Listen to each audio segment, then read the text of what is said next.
Shalom, shalom. Soyez la lumière, les affranchis, peuple de Dieu. Je vous bénis au nom de notre Seigneur Jésus-Christ. C'est vrai, nous sommes arrivés à l'heure de l'édification. Nous voulons écouter la parole de Dieu pour que nous puissions préparer la journée avec Christ.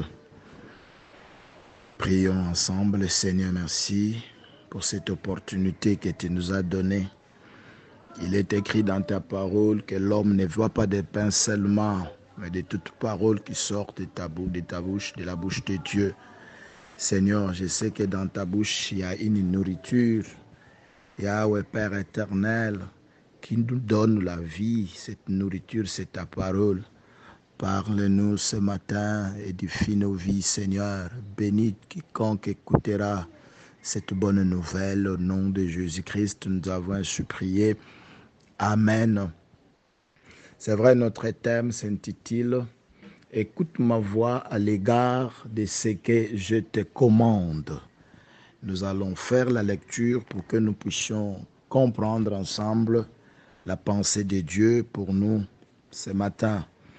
Je ne sais pas à l'heure à laquelle que vous allez écouter la parole, mais nous allons découvrir la pensée de Dieu à travers cette parole. Nous sommes dans Genèse au chapitre 27, du premier verset jusqu'au 8e verset.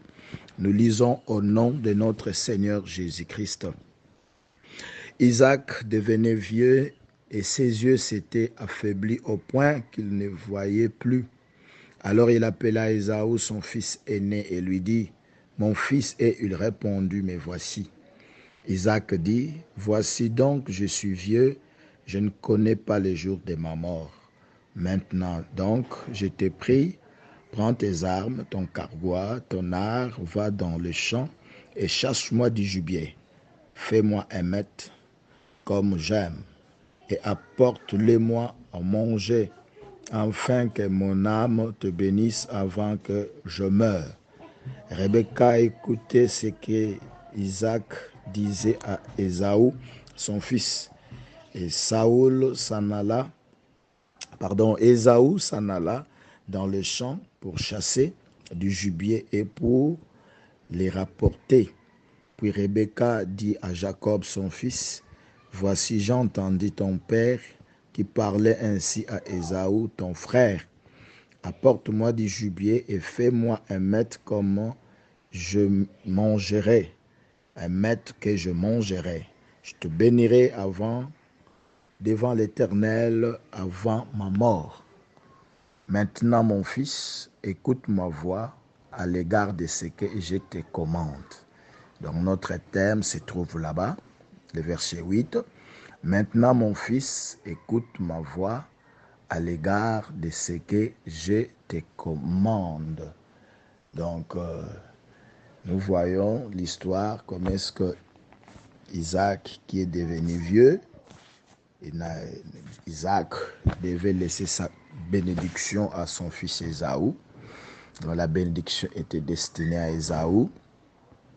Mais la maman écoutait la conversation d'Isaac et Ésaü. Il est allé demander à son fils Jacob. Pour lui, il devait écouter.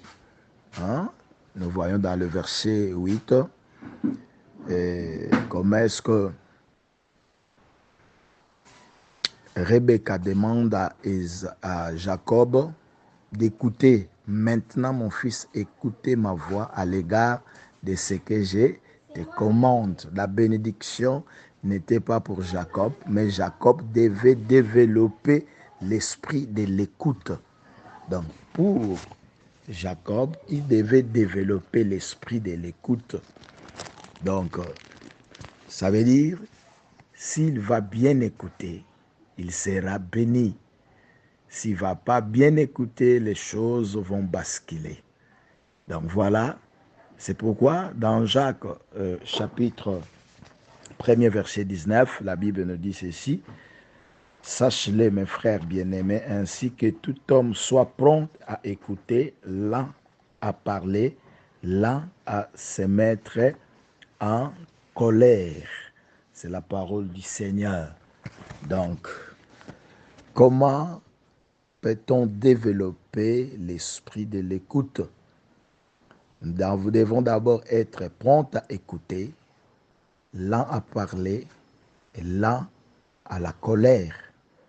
Donc, si vous maîtrisez les deux premières attitudes, la troisième suivra. Donc, ça veut dire, la première attitude, nous devons être prompts à écouter, lents à parler. La troisième, c'est lent à la colère, de se mettre en colère. La manque de l'écoute véritable est une des causes les plus courantes des frustrations et des frictions dans nos relations. Trop souvent, nous parlons les uns aux autres au lieu de parler les uns avec les autres. Donc, nous devons avoir l'esprit de l'écoute. Il y a beaucoup de gens, ils aiment beaucoup parler, mais ils écoutent moins. Nous devons beaucoup écouter. L'esprit, nous devons développer l'esprit de l'écoute, mon frère, ma soeur. Nous allons voir quelque chose. Donc, permettez-moi de vous proposer ces trois auditives. Les avantages d'une bonne écoute sont énormes. Lorsque nous développons l'esprit de l'écoute, nous allons vivre beaucoup des avantages. Parmi les avantages de l'esprit de l'écoute, vous allez faire moins d'erreurs. Tu vas faire des négociations plus fructueuses et plus grande sagesse. Vous allez acquérir de la sagesse lorsque vous développez l'esprit de l'écoute. Ça va vous épargner dans des dangers. Beaucoup de gens qui n'ont pas développé l'esprit de l'écoute, ils sont tombés dans des pièges, ils sont tombés dans des dangers. Mais lorsque nous développons l'esprit de l'écoute va nous épargner dans des dangers. C'est pourquoi Rebecca devait dire à Jacob, écoute ma voix à l'égard de ce que je te commande. Écoute. Tout commence par l'écoute. Il existe trois obstacles à une bonne écoute. La première des choses, c'est la présomption. Nous pensons déjà tout savoir. Donc, tu ne peux pas être devant quelqu'un et tu es là, on dirait que tu connais toutes choses. Non, celui qui connaît toutes choses, c'est Dieu. Donc, c'est pourquoi lorsque quelqu'un est devant quelqu'un, lorsqu'il prétend connaître toutes choses, qu'est-ce qu'il va faire? Tu vas commencer à répondre avant d'avoir écouté. Or, avant de répondre, nous devons d'abord écouter. Avant de répondre, nous devons d'abord écouter. Laissez quelqu'un déterminer sa pensée et par après, vous allez lui répondre. Donc, nous devons avoir le jugement fondé sur les preuves. Nous devons avoir le jugement fondé sur les preuves. Donc, lorsque nous nous écoutons d'abord, c'est par après nous allons répondre. Sur ce, ça demande la patience. Les trois obstacles, nous avons dit la présomption. Nous pensons tout savoir. La deuxième chose, c'est l'impatience. Nous interrompons notre interlocuteur et tirons des conclusions hâtives. L'impatience. Or, la Bible nous dit dans Proverbe 29, verset 20, si tu rencontres quelqu'un qui parle sans réfléchir, sachez qu'il n'y a plus à espérer d'un sot que de lui. C'est ce que la Bible nous dit. Donc, lorsque tu rencontres quelqu'un qui parle sans réfléchir, c'est ce qu'il y a plus à espérer d'un sot que de lui. Donc, nous devons avoir l'esprit de patience lorsque nous écoutons. Donc, je sais que lorsque Jacob était devant sa mère, il a eu la patience. Il devait écouter la pensée de sa maman. La maman devait parler et terminer la pensée. Parce que la maman avait quelque chose à communiquer à son fils Ésaü. Alors, parmi les 3 obstacles, le troisième, nous avons l'orgueil. Un orgueilleux. Qu'est-ce qui se passe avec un orgueilleux? Un orgueilleux, il est toujours sur la défensive. Il refuse d'apprendre. Tu seras toujours dans la défensive. Tu vas refuser. Il va refuser d'apprendre. Or, la Bible nous dit dans Proverbe 12, verset 15, les sots estiment toujours qu'il agit correctement. L'homme sensé accepte les conseils. Un homme sensé accepte les conseils. Les sots estiment toujours qu'il agit correctement. Donc pour lui, c'est qu'il fait bon. Mais l'homme sensé accepte les conseils. Donc l'orgueil, c'est parmi les barrières qui vont t'empêcher de ne pas écouter. L'impatience aussi et la présomption. Ces 3 choses sont les grands ennemis de l'écoute. Vous allez remarquer, tout celui qui ne veut pas écouter, souvent il est impatient, il parle beaucoup. Il interrompt quelqu'un, il connaît tout. Il vient avec des présomptions. Il vient avec des présomptions. Il pense tout savoir. Lui, il connaît toutes choses. C'est un petit Dieu. Et puis, il y aura l'orgueil. Tu seras là dans la défensive. Mais un homme prudent, un homme sage, un homme sensé accepte les conseils. Vous pouvez apprendre à n'importe qui si vous savez poser de bonnes questions et si vous avez aussi la patience. Même un fou peut vous apprendre, mon frère, ma soeur.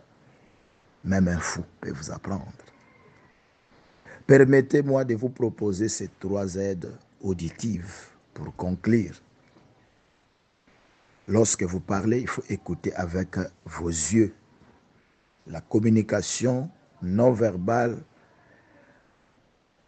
à environ 80%. Les expressions du visage et les langages corporels sont souvent plus éloquents que des paroles. Regarde les gens quand vous les écoutez. Il faut regarder. Tu peux avoir un message lorsque, en regardant les yeux, en regardant le visage, il y a des choses que tu peux écouter. Non qui va sortir de la bouche, mais de la visage de celui de ton interlocuteur. La deuxième chose, écoutez avec votre cœur compatissant.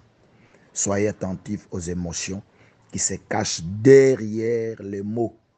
Lorsque quelqu'un parle, tu dois écouter derrière lui les émotions qui sont cachées. Les émotions qui peuvent être positives tout comme négatives. Troisième, prenez le temps d'écouter votre entourage. Beaucoup de gens n'aiment pas écouter leur entourage. Qu'est-ce que les gens disent de toi? Même Jésus-Christ avait demandé à ses disciples, qu'est-ce que les gens disent de moi? Qu'est-ce qu'il dit? Donc il faut savoir qu'est-ce qui se passe autour de toi. Tu vas commencer à faire le chemin lorsque ton entourage déjà parle d'autre chose. Donc, dans le monde, surtout dans le monde des affaires, et il y a un frère, Tom Peter, appelle cela diriger en se promenant. Tom Peter appelle ça diriger en se promenant. Donc, lorsqu'on prend le temps d'écouter votre entourage, Tom Peter appelle ça diriger en se promenant. Imaginez à quel point vos relations pourraient être transformées si vous vous appliquez à écouter attentivement ce qui vous entoure. Vous devez avoir le temps d'écouter ce qui vous entoure. C'est très important. Peut-être tu es là, tu peux diriger les gens dans une famille, dans une compagnie, dans une entreprise. Mais ce que je vous demande, il faut aussi écouter votre entourage. C'est pas dire que c'est toi toujours qui as raison, c'est toi toujours qui connais toutes choses. Non. Jésus a demandé qu'est-ce que les gens disent de moi. Qu'est-ce que les gens disent de moi. Et vous, les disciples, qu'est-ce que vous dites de moi. Vous comprenez, il faut écouter votre entourage. Donc, nous avons voulu essayer de partager avec vous comment on peut développer l'esprit de l'écoute. La bénédiction qui n'était pas pour Jacob, mais à cause de son écoute, la bénédiction lui est revenue. Sa maman lui a dit, écoutez ma voix à l'égard de ce que je te commande. Donc, si vous avez l'esprit de l'écoute, si vous développez l'esprit de l'écoute, en tout cas, vous allez commettre moins d'erreurs et vous allez acquérir la sagesse et beaucoup tant de choses. Vraiment, voilà la paix qu'on avait pour qu'on puisse partager avec vous faute du temps. Que le Seigneur soit avec vous, que le Saint-Esprit vous aide à développer l'esprit de l'écoute.